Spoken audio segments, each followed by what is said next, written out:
Bismillahir Rahmanir Rahim. Assalamu alaikum, brothers and sisters, and welcome to Albayan Live. We are live on this Wednesday evening, the 22nd of April 2020. I'm your host, Abu Abdurrahman, and I'm very pleased to be joined by my dear brother, Sheikh Jamil El-Biza from Wollongong. Assalamu alaikum, Sheikh Jamil. Wa alaikum assalam wa rahmatullahi wa barakatuh. How have you been since last week when you were with us? Wallahi alhamdulillah. As always, it's an honor and a privilege to have you with us. Jazakallah khair. Allah yabarik feek. In your home, away from home, Belmore. Yes, of course, definite. Always a pleasure to be here, subhanallah. And we'd like to welcome all our viewers on Facebook and all our listeners on our apps and Wi-Fi radios. Now, I have just a quick announcement before we begin. We have some prizes to give away, some free Wi-Fi radios. But before that even, whoever has an Apple device, whether a tablet or a phone, you would have realized that there is an update. So if you haven't got the update yet for the app, that's for a Ramadan update. Please update your app before Ramadan so you can get the best service, inshallah. So please update your app. It should be automatic, but for those who have not an automatic, please refresh your updates from the App Store. And the app will be updated bi'idhnillahi ta'ala. And also the Android will be the next few days, so please pay attention and download it from the Google App Store. Now, we have 10 Wi-Fi radios to give away. Who's the one that donated this? I'm not going to mention the brother's name, but subhanallah, yesterday I was speaking to a brother in Wollongong, and we're just talking about this topic of, subhanallah, of digital da'wah and the virtues of it, and and how important it is to get the da'wah out there. And subhanallah, I mentioned the importance of Albayan, the digital radio, and how, especially in the month of Ramadan, for our parents, for our families, for ourselves, the importance of having something like this in the house is an absolute, a must, I think. And so, subhanallah, as soon as I mentioned this, he said, you know what, here's, $500, get yourself 10, radios and give them out for the sake of Allah subhanahu wa ta'ala. So, inshallah, that's what we've got. The money's here, and I'll be handing it over to the brothers from Albayan for the radios, so you can announce how they're going to win those radios, inshallah. Okay. This is how we're going to do it. Firstly, whoever hasn't got one is entitled to have one. If you have one already, then you're out of the prize. Yep. Inshallah, we'll have something for you in Ramadan. Whoever hasn't got one and would like one, a few steps. Share the feed. Make sure you like our page. Share the feed and comment in the comment section, and you'll have a radio. The first 10 to do so, inshallah, will have a radio. If we don't get 10 for whatever reason, then we'll give them away another time. Inshallah. So, basically, like our page, Albayan Radio, ALBAYAN Radio. Leave a comment and share the live stream. Share the stream now that you see on Facebook. And inshallah, the first 10 to do so will get a radio, and we'll deliver it to you bi'idhnillah ta'ala, or you can pick it up from our studios in Belmore, and we have free delivery available as well. So basically, just share the stream, like our page, and leave a comment, and you'll get a radio bi'idhnillah ta'ala. We'll keep announcing that throughout the night, because I know many of our listeners don't have Facebook. We always get that. Whenever we announce anything, they say to us, we haven't got Facebook. Whenever I see someone, they tell me we haven't got Facebook. And there is many who have made boycotted Facebook. Made the decision to get off the socials. And it's becoming more of a thing, I've realized, subhanallah. But it is a platform, and that brings us into our discussion today, digital da'wah. Why this topic? Subhanallah. Every generation has a different means of delivering the da'wah to Allah subhanahu wa ta'ala. Every generation, starting from the times of Muhammad sallallahu alayhi wasallam, going through all of the khulafa, going into the ulama of Islam, and up until today, the means of delivering da'wah and the word of Allah subhanahu wa ta'ala to the people differs. And subhanallah, we cannot hide behind our finger and say that internet is not the probably the main means of delivering da'wah to the masses in our era, in our generation. And that's why I think talking about digital da'wah is extremely important, to really not only shine light on the virtues and importance, but also talk about the dangers of it as well. Very important. Now, are the positives more than the negatives, or it depends how you use it? Everything depends how you use it, and everything depends on the actual person, and sometimes it depends on the actual lifestyle of the person as well. So sometimes it's a benefit for them, and sometimes it is detrimental to their deen. And so it really depends on the actual person. But that's with all means, and that's with all things in life. Everything could be a positive or a negative depending on how we use them. And so that's why even the debate coming up with some of the brothers and the sisters concerning, the internet in general, and then social media in particular, about should Muslims, be on it? Should they be told to get off it? Isn't the harm greater than their benefit? That's a discussion I think is supposed to be a personal discussion. But in general, yes, I do believe that the harm is greater with the general population. If you're a general, brother or sister that really doesn't have a lot of knowledge of Islam, your practice of Islam is also very, very minimal, meaning you stick only to to what is obligatory, and sometimes not even doing that, and you do fall into some major sins, then social media becomes more of a fitna, more of a test and a trial, and the internet in general is problematic. But if you're a person who is, wanting good, you're a person who wants, to really benefit others and yourself through the means of the internet and even social media, then I think this is a bonus for us. And there, like I said, there are many benefits with modern day technology, and in particular social media. So we can say it's like a vehicle. You can take it to good, and you can use it for wrong. Of course.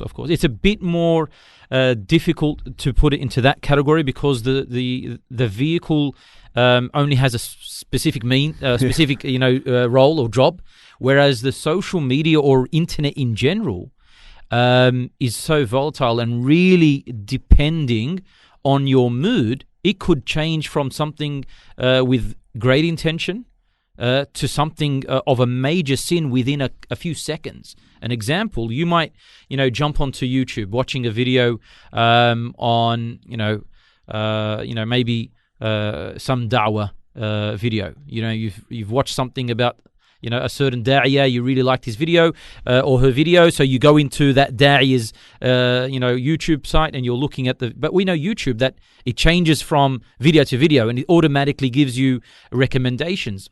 So all of a sudden, from one video to another, all of a sudden you're watching now the opposite gender. From the opposite gender, you're watching a video that has got music in it. From music, it's a video clip of certain types of music. Then it's indecent exposure to the bodies of the opposite gender, and then it's listening to words of kufr and shirk. And then all of a sudden, within only a few minutes, from having a good intention and wanting to see and benefit something, the internet actually swerves you away from it and directs you in the opposite path. Whereas a car, you're going towards the shopping center to buy some groceries. That's what you're doing.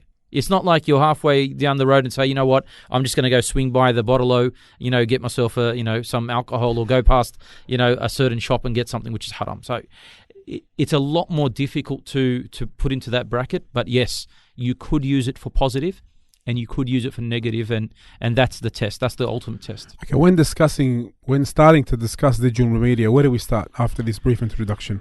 Wallahi, first of all, we need to know that as a Muslim, we're responsible for all of our actions. As a Muslim, you're responsible for all of your actions. But also we need to understand that if we are the cause of someone else learning from us, taking from us an action, then we're responsible for that action as well. Muhammad sallallahu alaihi wasallam said in a hadith mentioned in Sahih Muslim, where I think it's Abu Umama said that Muhammad sallallahu alaihi wasallam said that anyone who calls to a virtue, calls to a righteous deed, calls to it, you're calling to it, you're telling people about a righteous deed, and the people will do that deed, then you will get the reward of that action of that person doing that deed, without that person losing any of the rewards. So you share in that reward, equal portion. Why? Because you've encouraged virtue. But it continues. The hadith continues. And if you call to a vice, to something which is munkar, something which is haram, and that person commits that haram, then you share in that sin without removing any of their sin. You share in that sin with that person. So, first of all, we have to understand that that we need to start the discussion by saying you're responsible for your actions. But also, if you're the reason for somebody else doing an action, then you're responsible for them and you're accountable for that action as well. And that is, in this hadith, it is scary, very, very scary, but at the same time, it is encouraging to do good. So it encourages you to call towards good, but it really threatens a person who, calls towards evil, that, hang on, not only will you take your sin for doing that evil or calling to that evil, but then every time a person does that evil because you called them to it, then you will receive that sin. Muhammad ﷺ said in another authentic hadith that any person who is killed, wrongfully, the son of Adam will share in that sin because he is the one that introduced this sin to the people. Subhanallah. So I have to be very careful when you're posting something, sharing something. Very, very careful. And that's where we have to start. Why do we have to start from there? Because once we acknowledge the fact that I'm responsible for my action, and then if I call to something, whether it's good or bad, then I'm responsible for that action as well. Then yes, it is inciting for me to go out and call people to good, but it's also a grave warning and really threatening anyone who calls people to vice or to evil, that you will share in that sin. Sheikh Jamil, just an update. We've got 2 winners so far. MashaAllah. So excellent. Alhamdulillah. So make sure your sharing is actually public, because we can't view it. Then take it off afterwards. If you don't like anyone to know you've shared something, just or like or leave a comment if we cannot see your share, because some have shared we don't know who it is. Yep. So now for the brothers and sisters, I know we always get the flack because they don't have Facebook and they're listening. You can call in and answer a simple question. Yep, call in. What question are we going to set? You have a question about Ramadan, maybe? When was Ramadan made obligatory? Well, that's your decision. You're going to be answering the phone as well. 9740-6160. That's our number. I'll repeat it. If you're out of Sydney, add the area code 02, then 9740-6160. If you're on the app, you can just press it through the app and it will come up and you can call. When was Ramadan, fasting the month of Ramadan, when was it made obligatory? If not that, because they're listening to us live, if they don't know that answer, then maybe what is the hadith concerning the warning and the encouragement of doing good, or excellent, calling to us, so they can at least if they're listening at the moment, they know the hadith that we just mentioned. And whoever's watching on Facebook or has access to Facebook, if you the first 10, we have 10 Wi-Fi radios to give away, which a generous brother from Wollongong has donated. A few sisters have already. It's all sisters. Allahumma barik. Alhamdulillah. All you have to do is like our post, our live stream, leave a comment and share. Even if you give salam, or a comment, or a suggestion, whatever you like, share and comment on the post, and you will, inshallah, we will contact you and you will get a free Wi-Fi radio where you can access Albayan radio from your home on this great device. And you can call in 9740 and ask and answer the 2 questions we put forth. Okay, there's Sister Fatma, and here we go, Brother Abdul Rahman. Allah protect you and reward you. You as well, dear brother.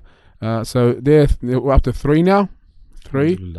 Okay, I will be contacting them afterwards, and to get their addresses, they can private message us their address, and we'll inshallah send it out to them as soon as possible.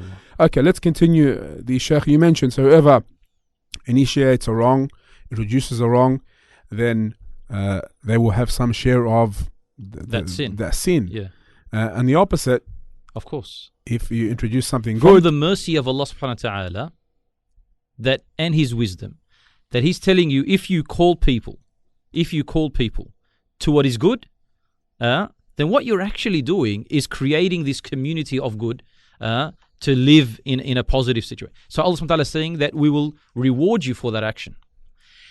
But if you do the opposite of that, if you teach people vice, or call people to vice, or call people to, an innovation, or you call people to something which goes against the Sharia or against Islam, then also you will receive in that sin. Now, when we say introduce, we mean like initiate something that's already either set you forth initiate it, or you're the one that's promoting it. That's For right. instance, if a person is on, and this is what we're talking about, digital, da'wah. And so we said the first thing we need to be known that we're accountable for all of our actions and deeds, and one of those things is whatever we do on Facebook. Just because you hide behind, an avatar, you hide behind a secret name, an Abu or an or you hide behind a faceless name. Whatever you think you are doing, to conceal your identity online, Allah Subhanahu wa Taala knows who you are. So if you're trying to, speak to the opposite gender and personally message this sister or the brother,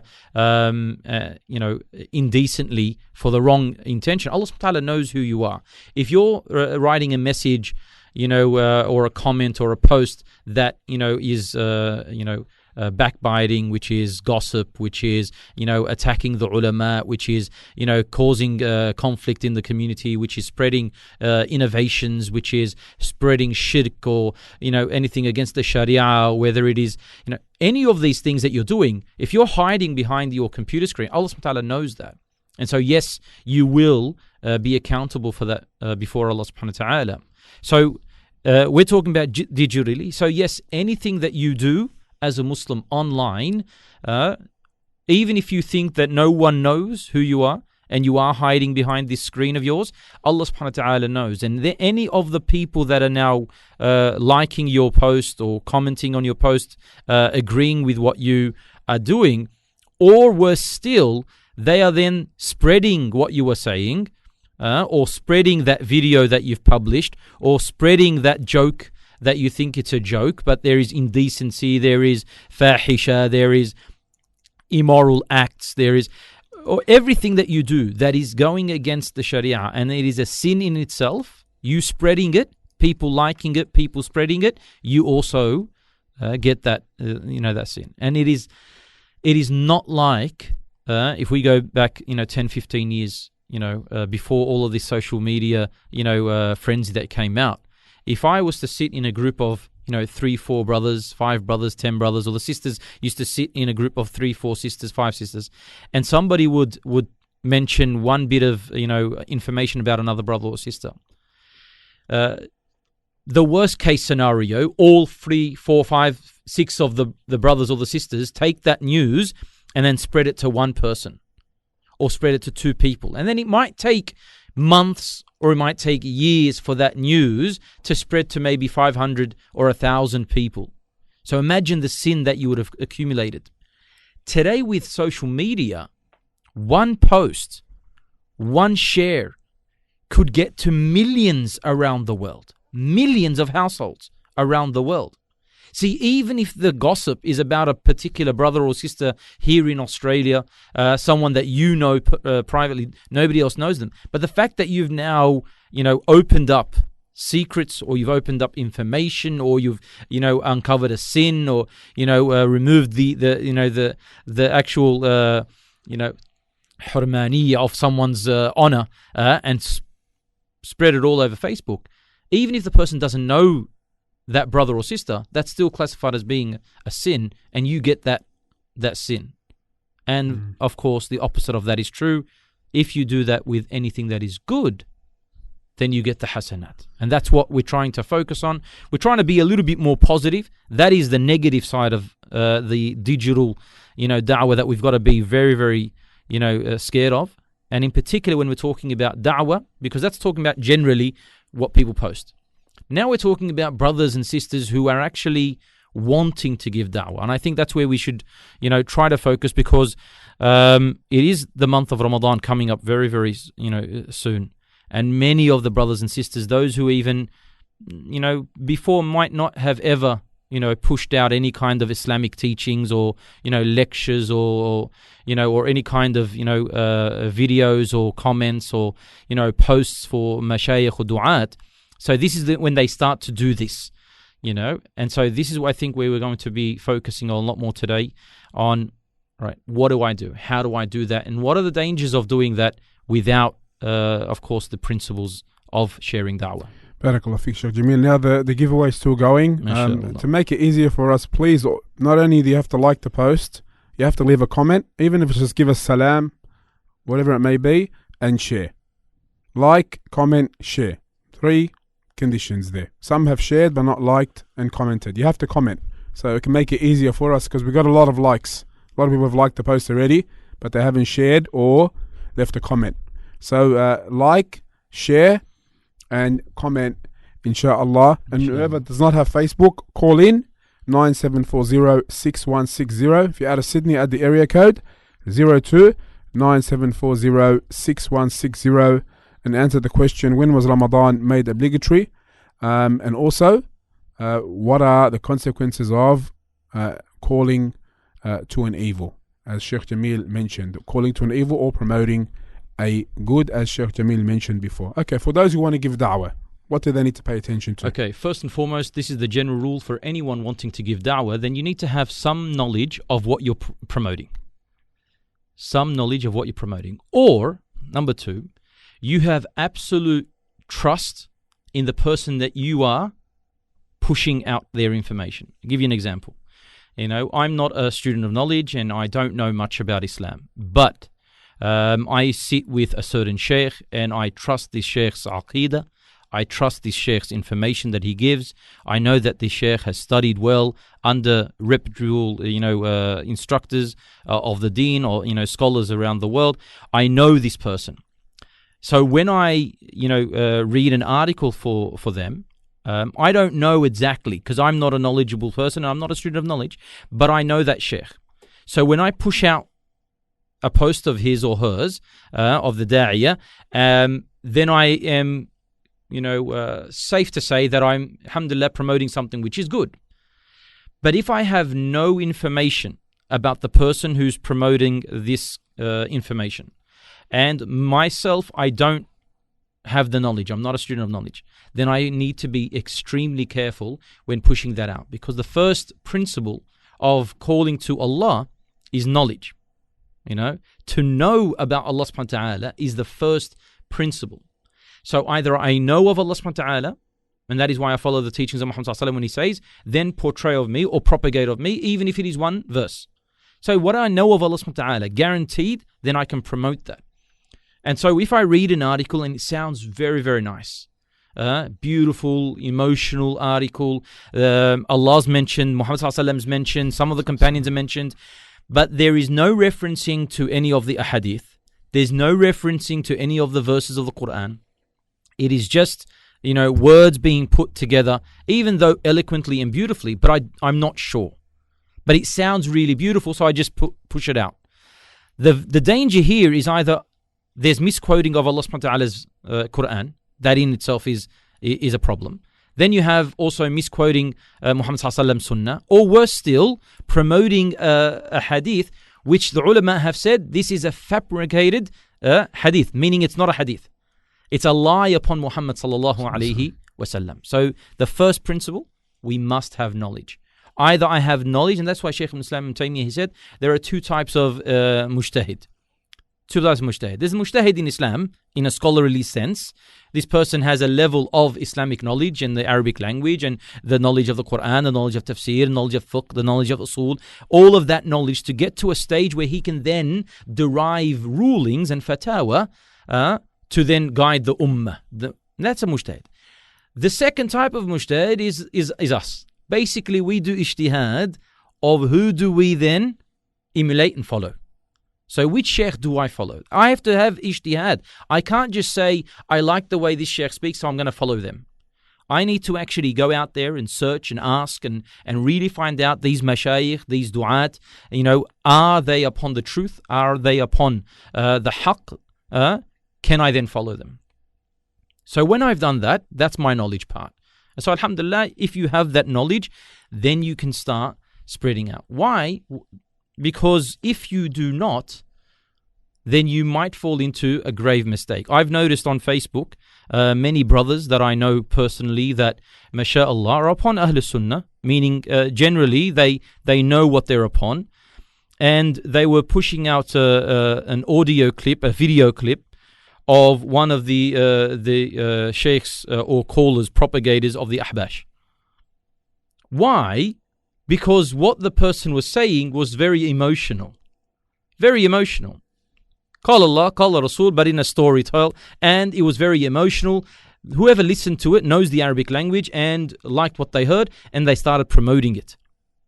This was very dangerous. The reason why is that maybe those 2-minute videos that he did push out had nothing in them that was incorrect Islamically.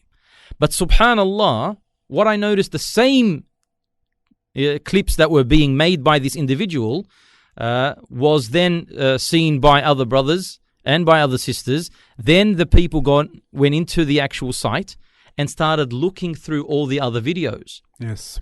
And then what happens is that instead of now you propagating this verse and the ayah, the hadith that person mentioned, you've promoted him and then his group, his methodology and what they preach, and all of a sudden you have called towards a deviant group and a deviant person, and Allahul Musta'an.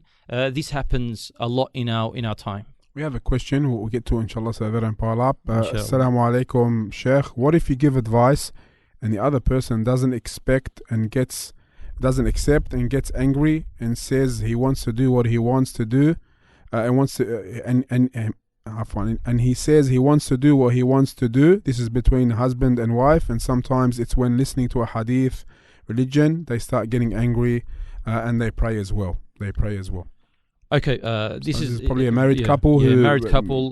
This is important also to understand. Subhanallah, in Islam, of course, we know there's the hadith and we know there's the ayat in the Quran, but we also have to know that there are sayings and explanations of the ulama to these verses and to these ahadith. So you might be differing on an understanding. So if that's the case, through knowledge, you'll understand that there's a difference maybe in the actual topic itself. And so if there is a difference, then we need to learn how to live with that there is different opinion amongst the ulama.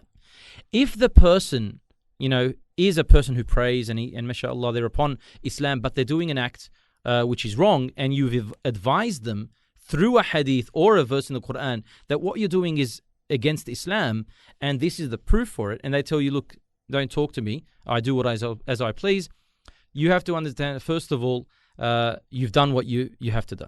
That Islamically, you've now warned them, you've given them the proof, so you've done what you had to do Islamically. But if what they're doing is such a grave sin Islamically, then you can't just stop at when they say, don't talk to me, I want to do as I please.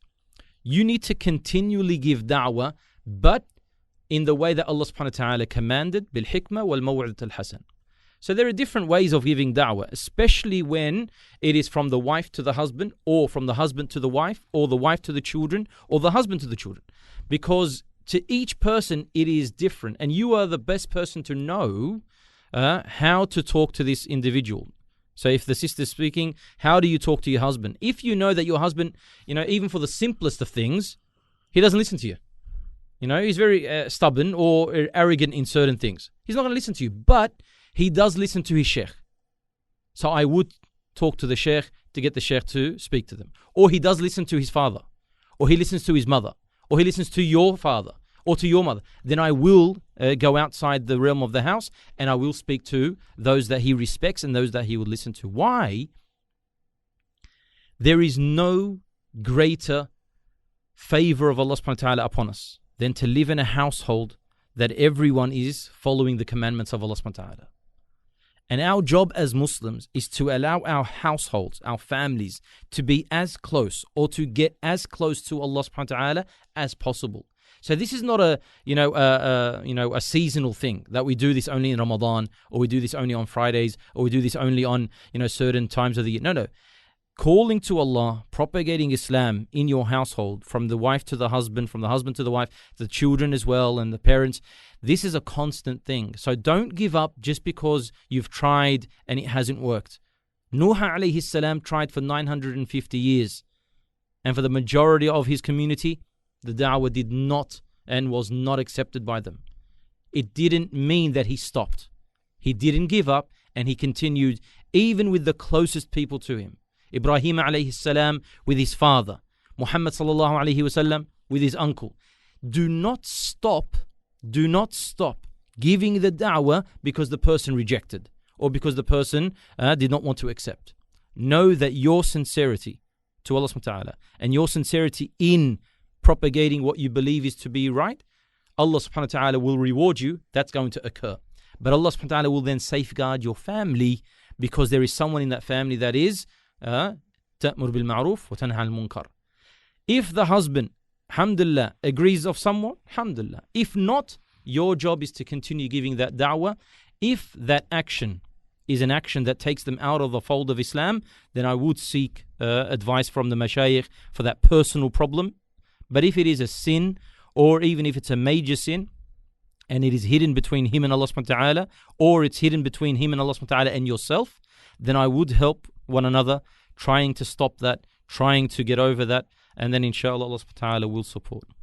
Jazakallah khair, Sheikh Jamil. And now the giveaway is continuing. We've got a few winners so far. So if you would like to win, share the post, like and comment.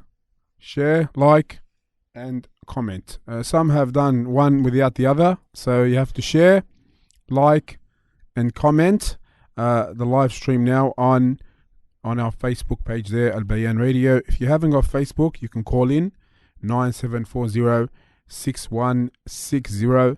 You know, even if you can't answer the question, just give us salam and we'll give you a Wi-Fi radio. How's that sound? Just call in 9740-6160. I know many of the brothers and sisters have said that we'd like to call in, but we're too shy. I understand from the sisters, but the brothers, man up a bit. Call in. That's all right. Give salam. Give salam. You don't have to answer the question. 9740-6160, and inshallah, give salam and we'll give you a free Wi-Fi radio. And we thank the brother who has donated 10 radios to give away tonight. So 9740-6160, or like, share and comment on our post there on our live stream, and inshallah you will get a Wi-Fi radio. You have to do all three.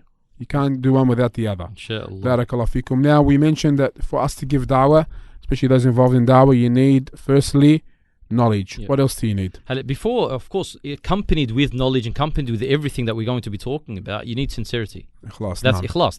That's a given. So that's with every action.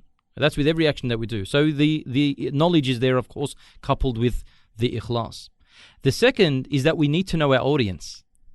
So when I'm actually sharing a post or when I'm sharing a video, if it's specific for certain times and certain, I need to know my audience. I need to know either the people on my friends list, the people that be watching the video or listening to the audio or reading the post.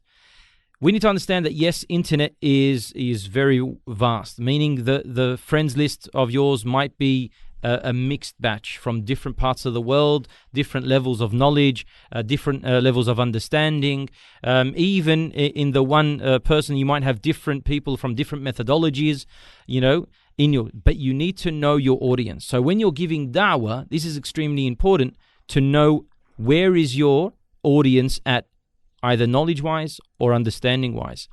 I wouldn't be on Facebook if I've got a general Facebook just to be, giving out, really intense, research topics with a lot of differing opinions in that research topic about a certain issue. I'll give you an example. Only yesterday, I was listening to a sheikh with an online, because everything's online now, alhamdulillah, online lesson with one of the sheikhs that we have. And he was going through a topic, and the actual topic of fasting the day before Ramadan. Yom al-Shak. Yom al-Shak. That's what we classify it. It's Yom al-Shak, and we know the ruling generally that the ruling, khalas, it's ma'ruf that you're not allowed, not supposed to. Don't fast that day because of the hadith of Abu Hurairah radiallahu anhu, which is the day we've entered right now. Exactly. But the 30th Sha'ban, in other words. Exactly, yeah. So when you're sitting with Tullab Ilm, the topic changes from the specific just ruling that's the ruling, it's halal, haram, allowed, not allowed, to then diving into the actual, sayings of the ulama, sayings of the sahaba even, sayings of... And then you realize that this is not a clear-cut, mas'ala, not a clear-cut, topic of discussion. So if you are a student of knowledge, mashallah, I would not put that information so freely out to your audience or your friends list or your, the people on your social media network if they're not tulab ilm as well. And that is why people, fall into a lot of mistakes when they read, like Ibn Kathir, the tafsir, or they read other, books of tafsir, and they say, oh, well, he's mentioned it, or even Shaykh al-Islam Ibn Taymiyyah's fatwa. Well, look, Shaykh al-Islam mentioned it. Shaykh al-Islam, did you understand why he actually put that hadith there, or why he actually put that saying of that scholar there? Or it's not necessarily that he agrees with it. He's gathering information to then deliver it to you for you to then understand where he's coming from to either give the fatwa this way or that way. So the sayings and the books and the research of the ulama is not something I would be placing on the internet. And that is what, sadly, some individuals do, is that to show that, mashallah, they've got a bit of knowledge. Yes. They discuss deeper topics. Yeah, they discuss, the shawad of the topics. Topics and, opinions that the ulama have said that these are weaker opinions, and it is not mainstream opinion. So we come in and we mention these, weaker opinions just to show, mashallah, look what I've, information I've got, and let us, as the saying goes, let us, go against the norm and see the reaction of the people, and this is something which is dangerous. Another thing that a student of knowledge or a da'iyah, even lesser of a student of knowledge, a person who wants to call people to Islam, we need to really, cut back on just one themed, da'wah. Meaning, a lot of brothers focus only on, heart softeners. The only thing they will listen to, the only thing that they will push out, the only thing that they will propagate is heart softeners. And this is great for a certain amount of time or certain times of the day. But if this is the only thing you push out, then understand that that's the only information that your friends are going to be getting. So you're not encouraging them to get more information. You're not encouraging them to get more knowledge about Islam, but rather all you're doing is keeping them at that level of heart softeners and, emotional, 2-minute, 3-minute clips. But rather we should try to mix it up a bit. Push out some Quran. Let people listen to the Quran, and you get rewarded for every letter that they listen to. Push out some ahadith. Just quotes ahadith. Push out some heart softeners, yes, you can. Push out some, of the great scholars of Islam. Not necessarily the local, da'is and scholars or, local sheikhs and imams that are, mashallah, popular, in the da'wah scene. But rather go back to the older du'at, the older mashayikh. And I give always an example that, pushing out people like Dr. Abu Amin Abila Phillips, and his da'wah. His da'wah is, first of all, probably the oldest English language, Ahl Sunnah wal Jama'ah da'iyah in the world. And that is available online, alhamdulillah, and still available with, new content. Follow someone like that. It's not always about the speaker that gets your attention because of his emotion and because of his, mashallah, ilqa, the way he speaks. But rather, as a person who's calling people to Allah, you need to understand that everybody's different in front of you. So if you're pushing out only one speaker, you're only targeting one audience. But allow your speakers to know that, alhamdulillah, there are the knowledge-based lessons. There are the emotional-based lessons. There are the pump-up talks. There are the talks of hadith. There are the talks of Quran and tafsir. There are the talks of fiqh and usul al-fiqh. There are different material out there. Now, if I can just, for a minute or two, without sidetracking too much, we're speaking here about knowing our audience. And we spoke a bit about who to take from and that. But one thing I found, and we always advise our brothers and sisters, is don't take from unknown pages who you don't know who's behind the page. You don't know who it is. It could be anybody. You know what I mean? Sometimes we've seen that they have initially started off gaining followers, gaining numbers, and then they just let out their deviation and innovation and their troublemaking qualities to cause mischief in the community. So how important is it for us to know who we're taking our knowledge from? Like from this person known, who knows him? If you don't know him directly, do you know a student of knowledge or a sheikh who knows him? Have the other mashayikh approved of him, whether locally or internationally? That's what, is very important. How important is it to know that? First of all, you need to understand that this is your religion. As the Salaf would say, this is your religion, so know from who you take your religion. And especially with the hadith, we don't want to delve into it too deeply. They would tell us, give us your man. Of course. And this started when people started lying. Bring forward the names of the men that you're taking from, and then also who did they study under. And this is something important. And this is what, sadly, like I said, with the internet, there is also the positive and negative. One of the negative things is that everybody has a platform. So we're saying it's okay to have a platform, it's not a problem. But why are you hiding behind an avatar and hiding behind a name that is not known to anyone, and you're hiding behind an abu or an ummu that there is no knowledge of who that person is, not in the community, not on your page, not secretly and not knowingly. No one knows who you are, and you are, pushing out da'wah. So your intention might be, alhamdulillah, very good, but you're pushing out da'wah, meaning you're pushing out deen. People need to know who you are to trust you. Because all of a sudden, the issue what we have today is that I'm taking knowledge of this person, as you said, or this site, or this group of people, and they seem okay for one topic, and then another topic they're saying something contradicting, then another topic they're saying something contradicting. It's like you don't know on what page they're on. You don't know on what methodology they're on. So are they of Ahl Sunnah? Are they of Ahlul Bid'ah? Are they of, those who, focus only on politics? Or are they those who focus only solely on, certain aspects of, this dunya? Or are they there just to cause mischief? We don't know anymore. Well, I honestly believe, and I don't know if you're going to agree with me on this, if you don't know who someone is, do not follow their page, delete them straight away, unfriend them, unlike them. Absolutely. And if someone is unclear, he's keeping you guessing, likewise. Delete, unfollow, block, whatever you want to say. This is deen. You have to know who you're taking your deen from. You can't people who are guessing or trying to reel you in and then give you some deviation and bid'ah and innovation. Speak to doctors, and they'll tell you the frustration that they have because of Google and the doctors on Google. So a person goes into their surgery, and the doctor says, "Look, this is what you have." Well, I read on Google that it could be this and it could be that. It's frustrating for the doctor because the doctor has studied years, sometimes decades, and they're continually studying to perfect their profession.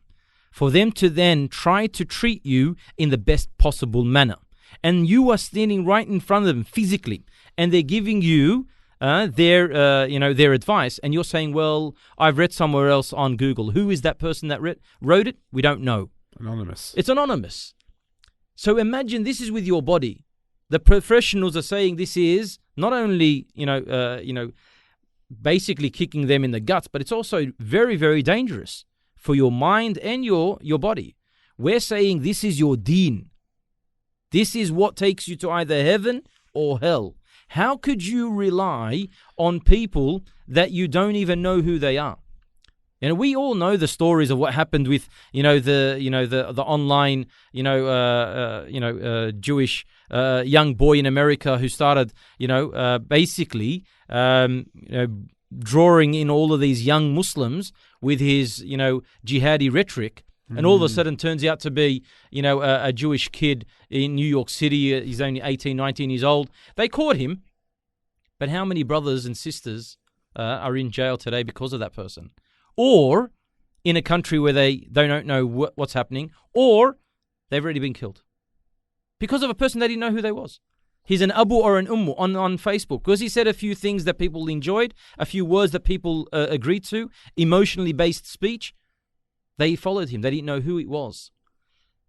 This is why, if you notice, alhamdulillah, the mashayikh and du'at of Ahl Sunnah al-Jama'ah alamiyan, all around the world, and generally, let's not, put this in also just Ahl Sunnah al-Jama'ah, any student of knowledge and any sheikh or da'iyah who is known in the community always speaks on his own name. He always speaks with his own tongue. There's only one person I know that uses a pen, what they call it, a pen name. Who authors books in other, in another name, but we know who the person is. is because he speaks about certain, individuals in the community that he feared for his life. And this was the only reason that he would do that. But everybody in the circle knew who that person was. And this was a person in, Jazirat al-Arab. He's not here. And this is going back 30 years ago. But anyone that is sitting there behind the screen giving you information about, Allah subhanahu wa ta'ala, it's not enough that, for instance, myself, I call myself online, Abu Anwar Trabulsi al-Australi, because I'm from Tripoli and I'm from Australia, but nobody knows who Abu Anwar is. They don't really care if I'm from Tripoli and which Tripoli it is, or the fact that I'm Australian. And then I put a picture of someone that nobody knows, or it's just a blank picture, and no one knows who I am. That's not enough. What about the lion picture? The lion pictures are Allah al-Musta'an. They're out of fashion now. They've stopped all of that. But all I'm saying is that if I am speaking truth and I believe what I'm speaking is true, then it doesn't really matter, if people knew who I am or not. Show myself, show my name, my identity, and I preach to Allah subhanahu wa ta'ala. And this is the da'wah, and this is what we're supposed to be doing. So anyone following these groups, these individuals online, it is not enough because they write something that you agree with. I think Facebook and Twitter and Instagram have that with the tick. With the celebrities and certain pages, they have to be authenticated. And that's because people, they're following, honestly, the worst of the worst in our societies.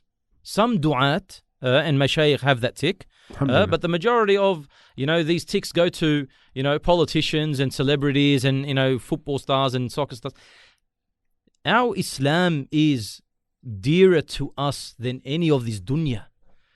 And if there's no other da'iyah or no other scholar in my eyes except an Abu or an Ummu with no background check, I don't know who they are in life, then honestly, I've got a lot of explaining to do to myself.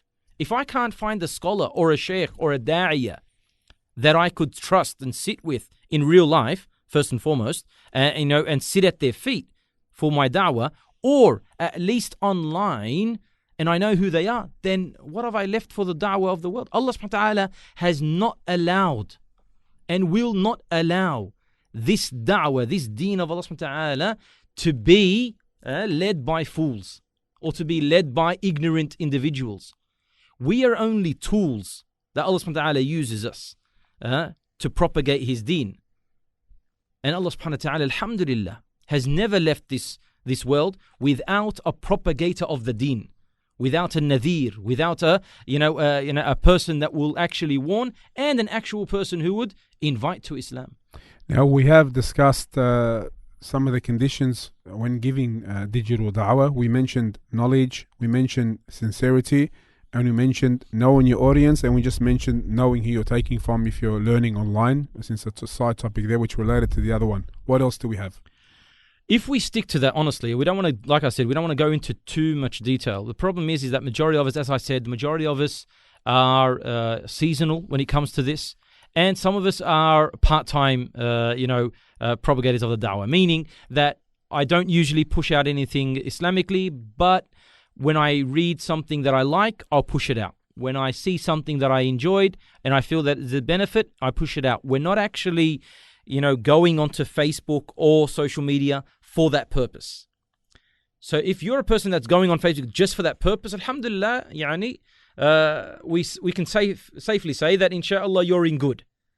But we're talking about those that are, that's not their intention. So when they jump onto Facebook, that's not an intention.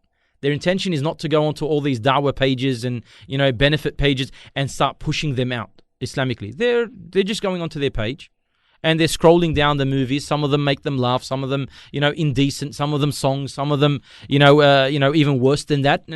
And then sometimes somebody would have posted something which is beneficial. I liked it, I share it.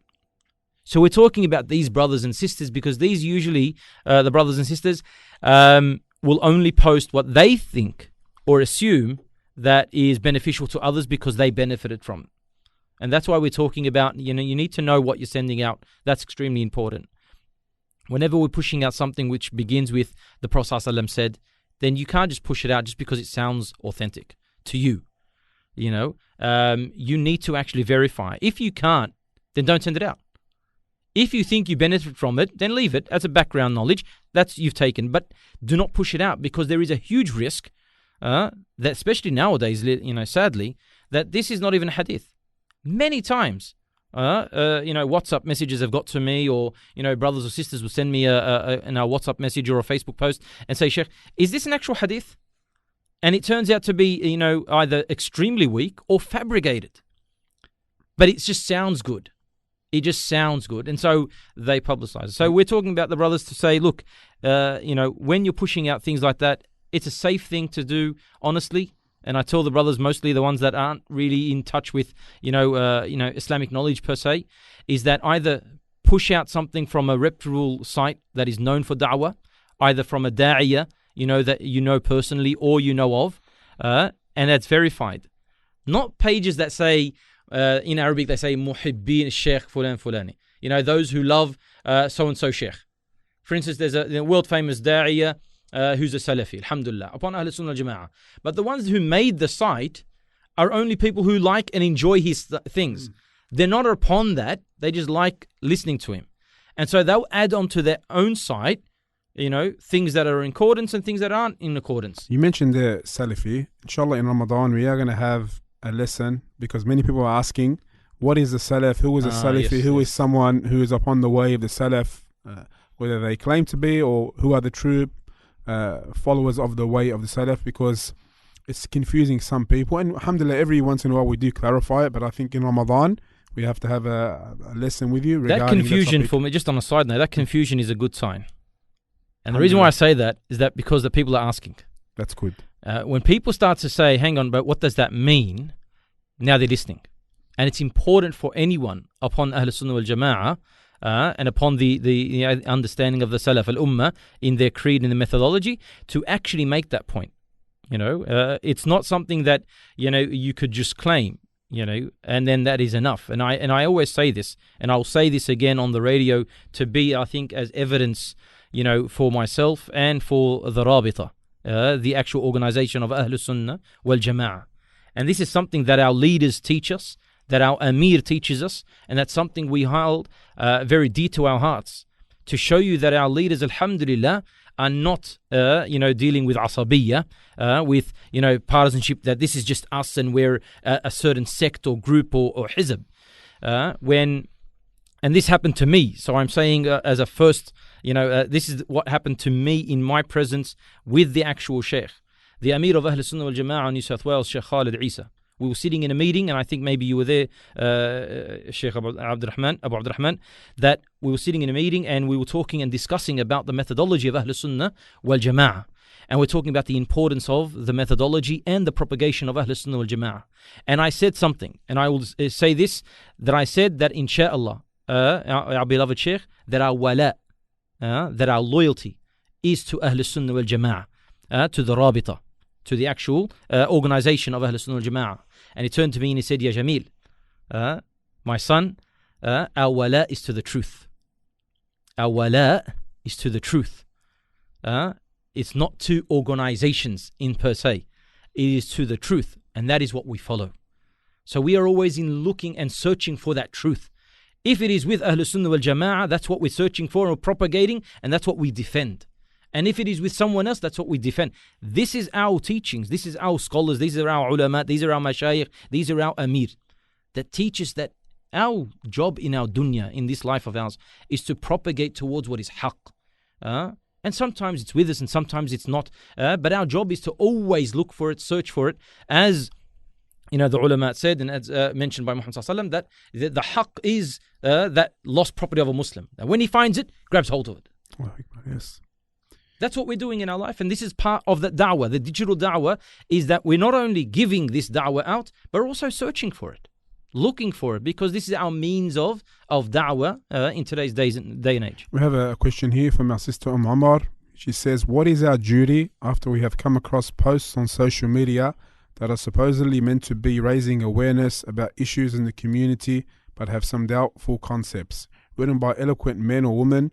Do we just move on or advise? If so, how do you propose we advise? Jazakallah khair wa iyaki. Excellent point. Jazakallah khair, Umar. Sister Umar, excellent point. There are two things that we need to understand. First of all, with social media. Social media is perception. It's not reality. It's social media. It's in the dark web. It's in the web. So if I come across a point made by a specific person or persons that is getting a lot of traction, meaning that as soon as I see it, or I know this individual, or I know these posts that many hundreds of people share, and many hundreds and maybe thousands of people comment and like, then I would start off by personally messaging them, because that's the nasiha. Yes. We do this for the sake of Allah subhanahu wa ta'ala. Then also, I would remind them to look at their private message in the normal comment box. Sister, brother, I've private messaged you. Please, can you respond? If the way they respond is positive, alhamdulillah, even if they don't get rid of the post. Because at the end of the day, it's all, a debatable thing, but it's their realm. Our job is to give advice. Then we need to understand that when they replied in a positive or a negative, what are they going to do after that? If they continue doing what they're doing and we feel that it's deviant, it's not something that is debatable or it's something which is a difference of opinion, but it's actual deviance that they're pushing out, we need to make it clear to those around us. Meaning, if anyone sends me that link, I'm going to say, brother, sister, please, just be aware that 1, 2, 3, 4. Brother, sister, and if you can, eloquently with hikmah and maw'id al-hasan, to put it on their post as well as a comment, then you do that for the sake of Allah subhanahu wa ta'ala. That's concerning those posts that have already traction, or they get traction. But if a post is written by a nobody, by an or abu, or by a deviant person, and he usually, in the best of days, you can go through their comments, and I personally do this. You go through their previous comments and they get one comment from one of their friends, barakallah feek, or he gets 2 likes, or he gets 1 share. I wouldn't even bother. I wouldn't bother. If you feel that it is deviant and you could reply in a private message, then do that. But don't do anything public. Because as soon as you give it oxygen, what happens is that from a nobody, then it becomes something so, spread like wildfire that everybody now is commenting. Everybody now knows about this individual. Everybody knows about this deviance. And you were the cause because you wanted to do something good, but all of a sudden you gave it more credit than it's due. So if it is dying anyway, don't give it life. If the comment is dying, and the comment's been up there for 3, 4 hours, 5 hours, and no one's liked it, no one's shared it, no one's written a comment, then the person is just writing for himself. No one cares about what he writes or she writes. But if they are popular or well-known or accepted in the community as people who speak on behalf of Islam, or those who speak and people associate Islam with that person, meaning if there's a politician and they mention something and they mention the hadith that was wrong, private message them and say, look, brother, look, sister, I know that this is not your specialty, but the hadith that you mentioned, it is actually fabricated or it is weak, and this is the most authentic hadith concerning that topic. Give them da'wah. At the end of the day, that's not their profession. But if these individuals are actually promoting da'wah, that's what they do, and their da'wah is like that, sometimes deviant, sometimes right, sometimes, upon the correct aqeedah, sometimes absolute, innovation, then you private message, don't give them oxygen to their post, and that way it makes it a lot easier for yourself and you don't get heat upon yourself as well. Jazakallah khair, Sheikh Jamil. Before we conclude and finish, I'd like one more point maybe we can discuss. Ramadan is around the corner, and for those waiting for an announcement, we haven't heard anything yet. Once we do, inshallah, we'll announce. Barakallah fikum. Ramadan is around the corner, any day now. What advice do you give regarding Ramadan and digital da'wah and use of social media in general? Okay, first thing is that this device that we have, and some people have 2 or 3 of them, these phones, tablets that we have, these computer screens that we have in front of us, could be the reason for your the mercy of Allah subhanahu wa ta'ala to be upon you, or the wrath of Allah subhanahu wa ta'ala upon you. That's what we need to understand. So they could be either your gateway to heaven or gateway to hell. So we need to take full responsibility for our phones, our devices, and the devices that we've spread around in the family. With our children, with our wife, with our spouse in general, we need to understand that. That's the first thing. Second thing is that we need to understand that, yes, there is a lot of positive that comes out of this device, but also there's a lot of negative. And in Ramadan, yes, the marada of the shayateen are tied up. But but there's a lot of, shayateen al-ins. There's a lot of them. And you will notice that in Ramadan, Facebook, and every other person on Facebook, all of a sudden, you have the two groups, either extreme da'wah or extreme fitna. And depending on your friends and associates, you get bombarded by these, Turkish, Syrian, Egyptian, Lebanese, Urdu, Malay, musalsalat, soap operas. They bombard our televisions and our, internet service with this. So you can waste time, basically to kill time. And what you've done, you've killed yourself. You haven't killed time. Time is not killed. Time kills you. Because time is either for you or against you. So what happens is that they bombard you. And you say that, I've got plenty of time. But we don't. We, in reality, don't. What we need to do is set aside a time of the day where we switch off these devices. As a family, switch it off. Either go outside, even during the day when you're fasting, go outside, sit outside in the fresh air, sit around and start studying a book together. Make the effort. These radios, as I said, wallahi, the application or the radios itself is extremely important. You need an alternative. Don't expect your family to be told, get off the devices, get off Facebook, get off social media, all right? And do what? For a person who's never opened the book in the Quran in the entire year, you can't come home now because you've heard on the radio that the Sheikh saying, open up the Quran. So you go home and say, open up the Quran. Well, you've never opened the Quran for the whole year. It's not going to happen. You need to lead by example. You need to sit down and say, look, we're going to read the Quran for 5 minutes. Don't start by the first lesson, go for an hour and a half. You need to take it step by step. Social media could be a positive tool for us. How? There is a lot of mashayikh and du'at online that have Ramadan programs. They have programs in Ramadan. Get to know them and then utilize your TV, because a lot of brothers and sisters have smart TVs. Utilize the TV to go through YouTube, to go through these things, and you control what they're watching. So it's not everybody on their devices. You're controlling this in the actual lounge room and you're watching this together. Also, if they're using it, they're the device, you need to ask them, I want you to listen to one, lecture on Islam, on Seerah, and then give me a rundown of what you've learned. And this is what I do with my children.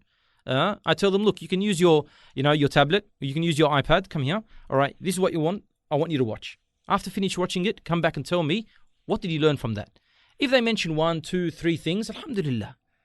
If they mention one thing out of a half-hour program, alhamdulillah, that means there's something that they've kept in them. But at the same time also, remember that this has been a part of their life for the majority of the year and the majority of the days or the hours of those days. You cannot go cold turkey on them. With some people, yes, you might be able to. You have that authority. But the majority of people, you can't do that. So yes, allow them to go onto their devices and allow them, if they're old enough to be, responsible, allow them to utilize this for their friends and communicate with their families, and talk to them. But always keep a watchful eye, always talk to them, speak to them, make sure that you know what they're doing and at what times. That during the nights where the shaitan of that person and the inner wiswas of that, that soul is really talking to the person to commit sin, keep it away. Try not to be of the people that will stay up the nights in Ramadan and sleep the days, but rather sleep early in Ramadan, wake up and wake up the family also to do tahajjud if you can, even 1, 2 rak'ah, whatever, how much you can do as a family, and then go back to sleep. Try to allow this technology to be a side, kind of da'iyah, not the main attraction of the house during the month of Ramadan. Jazakallah khair, Sheikh Jamil. With that, we're hitting the home stretch or the final part of our program for tonight. Any final advice regarding this greatly beneficial topic? Okay, like I said, wallahi, there are a lot of benefit, especially, for those who wanting good. There's a lot of benefit from, the media that we have today. There are so many lessons that are happening via Zoom, specific lessons. Go out there and ask, speak to the mashayikh. One da'iyah you might message and he might say, look, I don't have any lessons, but I know someone that does have lessons. Go out there and ask. Utilize these programs that they're out there, Telegram, Zoom, WhatsApp groups that are specifically for students of knowledge.